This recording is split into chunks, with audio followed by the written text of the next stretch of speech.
नमस्कार, स्वागत है आपका। मेरा नाम है विपिन बेबाक। हमारे साथ मौजूद हैं प्रोफेसर अरुणेश यादव। स्वागत है जी, प्रोफेसर बहुत साहब। बहुत धन्यवाद साहब। तो प्रोफेसर साहब, जनता ने आपको मजबूत जनादेश दिया है विपक्ष में बैठने के लिए। मजबूती कहेंगे? बिल्कुल मजबूती है साहब। आपके नेता राहुल गांधी मजबूती के साथ आवाज़ उठाएंगे। जनता ने ऐसा जनादेश दिया है। तो आपको लगता है कि आने वाले समय में राहुल गांधी मजबूती से आवाज़ उठाएंगे और सरकार उनके उठाए हुए सवालों पे कुछ संज्ञान लेगी?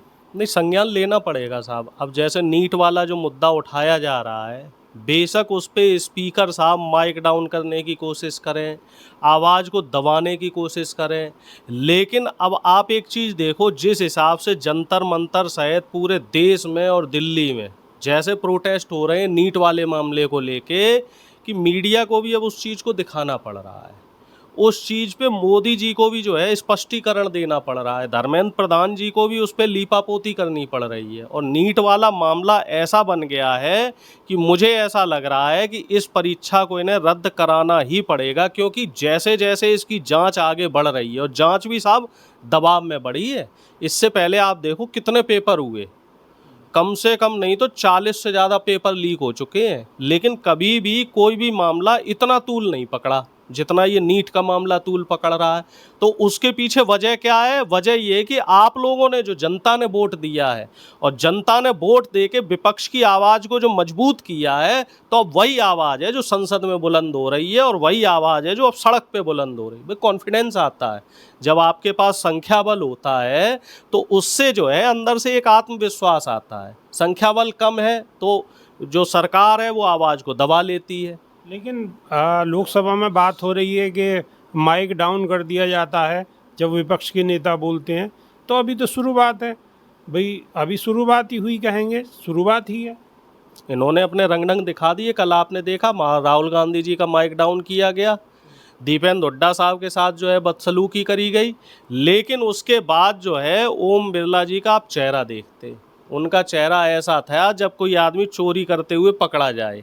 ये बात आप पिछली लोकसभा में नहीं देख रहे थे। पिछला जो 17वीं लोकसभा में जो कार्यकाल चल रहा था, उस समय इन लोगों के चेहरे पे सिकन नहीं आती थी। अब ये लोग परेशान हो रहे हैं, क्योंकि अब विपक्ष के पास संख्या बल है, तो एकदम से सब लोग एक सुर में बोलने लगते हैं, हाँ भैया बंद किया। लेकिन आपके सवाल तो कल भी यही थे कि भाई हमारी आवाज़ को दबाया जा रहा है, हमारी आवाज़ को आगे नहीं बढ़ने दिया जा रहा है। कब तक रोकेंगे? और आज भी आपके वही सवाल है, रोकेंगे? जबकि जनता ने आपको मजबूत विपक्ष में बैठने का जनादेश दिया नहीं, है। लेकिन अब उसका फर्क देखो ना, पहले हमारी बात सुनी नहीं जाती थी, लेकिन अब हमारी बात सुनी जा रही है। अब कल का ही एक वीडियो है जिसमें ओम बिरला ये कहते हुए दीपेंद्र हुड्डा से नजर आ रहे हैं कि बैठ जाइए आप।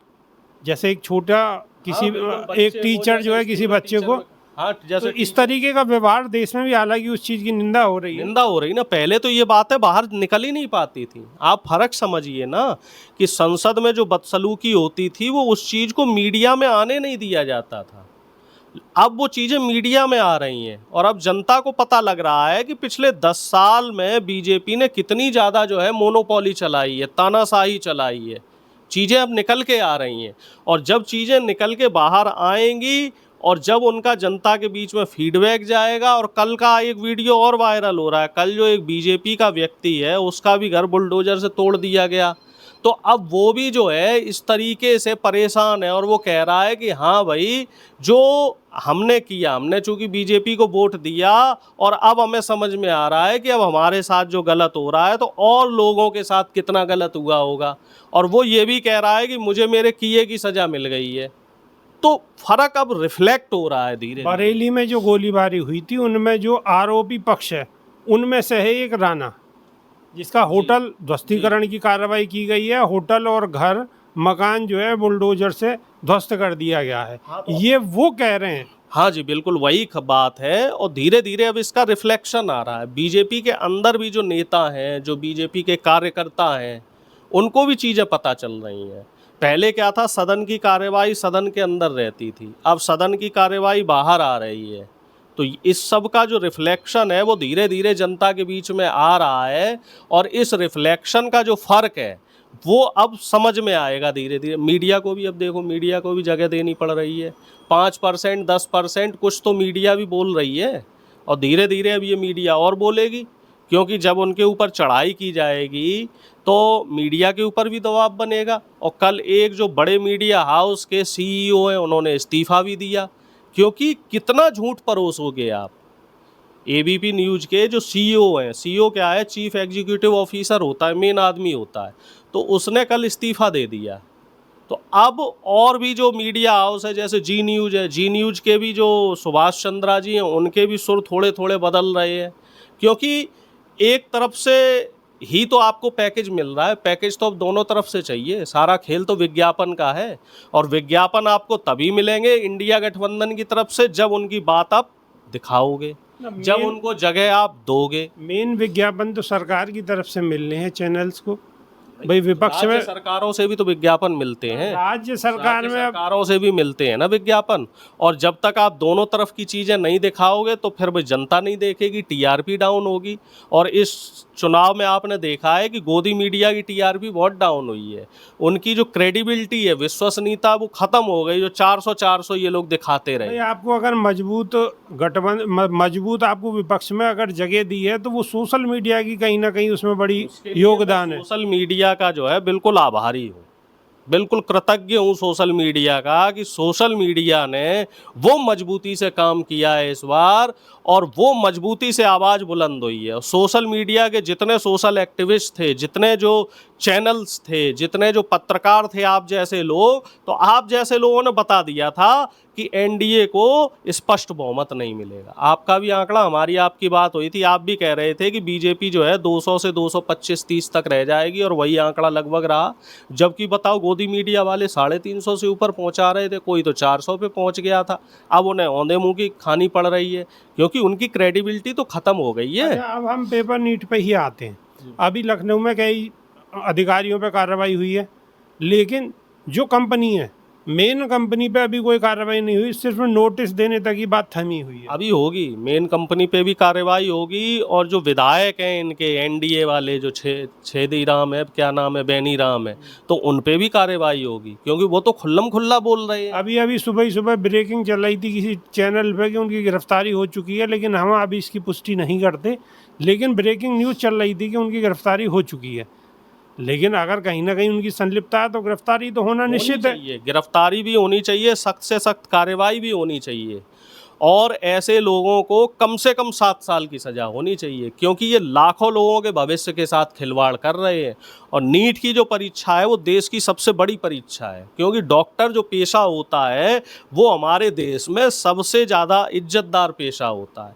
और हर घर में एक व्यक्ति ये चाहता है कि हमारा डॉक्टर को कहीं ना कहीं भगवान का दर्जा दिया जाता है, और हर व्यक्ति की इच्छा होती है कि उसका बच्चा जो है पढ़ लिख के डॉक्टरी करे, जिससे कि वो, क्योंकि डॉक्टरी पेशा इकलौता है जिसमें आप जान बचाते हैं।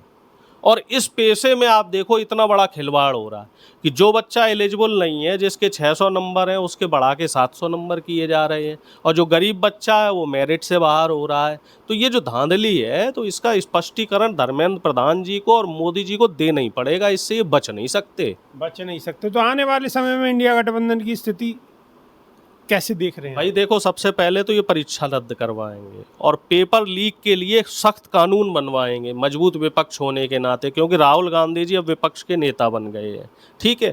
और तीसरी जो सबसे बड़ी बात है, और जो तमाम मुद्दे हैं, इन मुद्दों पे भी सरकार की बिल्कुल घेरेबंदी होगी, और किसी भी तरीके से कोई ढील नहीं दी जाएगी। जो पहले मोदी जी कर लिया करते थे कि एक तरफा जो तुगलकी फतवे जारी कर दिया करते थे, वो फतवे नहीं चल पाएंगे। अब हर मुद्दे पे आपको चर्चा करनी पड़ेगी, और हर मुद्दे पे विपक्षी दल के नेता के हस्ताक्षर भी कराने लेकिन पड़ेंगे। लोकसभा की कार्रवाई शुरुआत के दौर में ही जो सामने देखने में नजर आ रही है, उसके आधार पर आगे का वक्त आपको कैसा लगता है? आगे का वक्त जो है बिल्कुल महाभारत चलेगी साहब लोकसभा में, इस बार पूरी महाभारत चलेगी साहब। क्योंकि पिछली बार तो ये कहा था हम लोग खदेड़ के बाहर फेंक देते थे, लेकिन इस बार नहीं हो पाने का, क्योंकि इस बार आपने देखा है ना, विपक्ष के लोग भी मजबूती से डट जाते हैं। कोई मामला गलत हुआ, ठीक है, आप हमारी नहीं सुन रहे हो, लेकिन हम खड़े तो हो रहे हैं। अब हमारी संख्या बल तो बढ़ गई जनता है, तक तो आपकी आवाज पहुंच ही पहुंच रही रही है। है। सबसे बड़ी बात जो है, जो सबसे जरूरी मैसेज है, वो जनता तक पहुंच रहा है, और हमारा जो है मेन काम भी वही है, जनता तक बात पहुंचाना। मतलब जनता की लड़ाई लड़नी है और जनता तक आपकी आवाज किस तरीके से पहुंच रही है, आप कितने सवाल उठा रहे हैं और सरकार उसमें क्या कर रही है, ये सारी जानकारी जनता तक पहुंचना अति आवश्यक है। जी बिल्कुल, और मैं ये मानता हूँ कि विपक्ष इस बार पूरी मजबूती के साथ जनता की आवाज़ पहुँचाएगा, और जनता के बीच जो कनेक्शन है वो कनेक्शन बना रहेगा। अब देखो ना, आप इंडिया गठबंधन के जो सांसद हैं वो सोशल मीडिया के माध्यम से मुद्दे पूछ रहे हैं। कई सांसद ट्वीट करते हैं कि आज हम सदन में जा रहे हैं और आप हमें मुद्दे बताइए, हम किस मुद्दे पे बात करें। इससे बढ़िया बात क्या हो सकती है कि जो एक डायरेक्ट कनेक्टिविटी जनता से बन रही है, और सांसद भी बड़े उत्साहित हैं इंडिया गठबंधन के कि हाँ साहब अब जो है सरकार की। तो सांसद भी बहुत उत्साहित हैं और सोशल मीडिया के माध्यम से कहीं ना कहीं मुद्दों को समझने की कोशिश करते हैं कि उन मुद्दों को फिर लोकसभा में मजबूती के साथ उठाया जाए। विपक्ष मजबूत है और मजबूती से कितनी आवाज़ उठाता है और सरकार उनकी बातों पर कितना अमल करती है, जनता सब देख रही है। तो ये आने वाले वक्त में तय होगा, और गठबंधन मजबूती के साथ डटा हुआ है और ऐसे ही डटा रहेगा। तो आपके लिए सिर्फ इतना ही। जी बहुत बहुत धन्यवाद सभी लोगों का, और इस चैनल को जो है सब्सक्राइब करें जिसने नहीं किया, और इस वीडियो को ज़्यादा से ज़्यादा शेयर करें।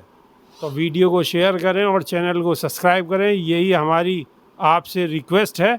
और नई वीडियो में फिर बहुत जल्दी रूबरू होंगे। जब तक के लिए बहुत बहुत शुक्रिया, नमस्कार, धन्यवाद।